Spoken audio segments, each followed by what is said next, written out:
Hello everybody, my name is Mark Turner. I'm a player development professional here at Anthem Golf Country Club. I'm here with Kyle Linder, Director of Player Development here at Anthem Golf Country Club. So we're looking forward to having you. We want to give you a little tip about how to navigate our bunkers because they're slightly different than some of the bunkers that you might normally see.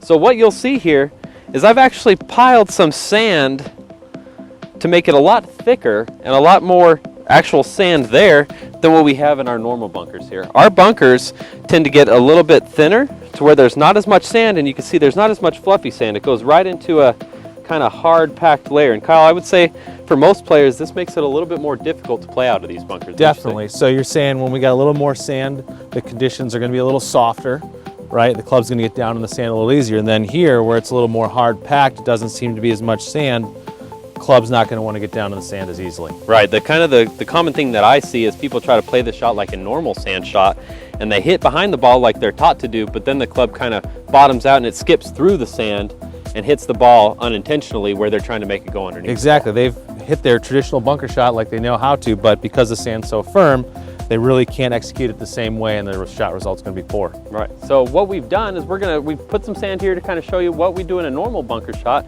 and then we're going to show you what to do to kind of navigate our bunkers.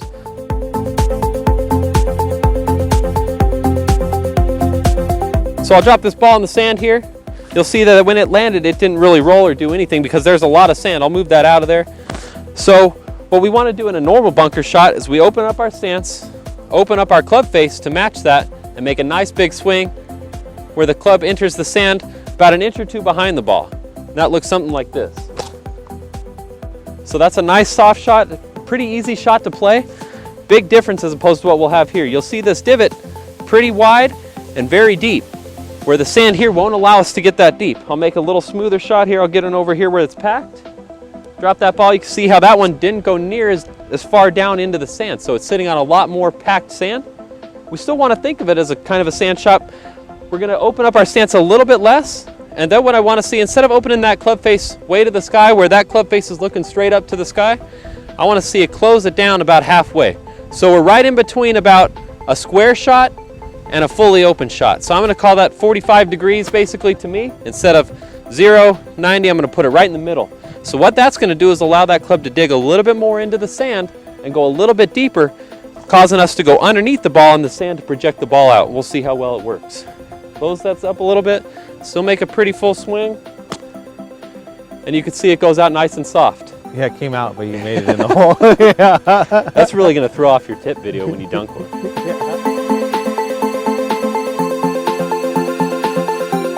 If I try to hit that shot with an open club face, what typically is going to happen is it goes right through, bounces off the top of the sand, and hits the ball, and you can see I'm left with the same exact shot here.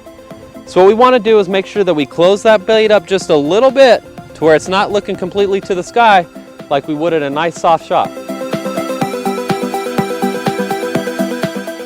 Mark described those shots well and how we need to execute them. One way that you can tell what the surface of the sand is like, not just by looking at it, is to get a feel with it with your stance. Now, unfortunately, we can't ground the club near a golf ball prior to the shot, so we can't physically feel it with the club. But what we can do is if our ball is sitting here, and now this area is the fluffy sand, when I take my stance, I can dig my feet in a little bit to build a stance, completely legal in a bunker, and I can feel that the sand's soft. That allows me to choose my shot type and how I'm going to execute this shot. And Kyle, if I may too, you can actually see where his feet were dug in and how much sand that actually pushed aside. Exactly, exactly. So if I step back here where the sand's more firm, not quite as deep, and I try to do the same thing, my feet won't dig in as far, and I get a better sense of what kind of sand lay beneath that golf ball. So be sure to use that tip as well. So remember those tips when you get into one of our bunkers, because remember, they will play slightly different than the typical sand that you get at most courses. Most courses have a little bit more sand in there, and you can tell, like Coach Kyle was saying, when you dig your feet in, you'll be able to see how much sand is in there. If there's not much sand, close that blade up a little bit, and that'll really help you navigate the bunkers on our course here. Kyle and I both look forward to seeing you in our Game On program here soon.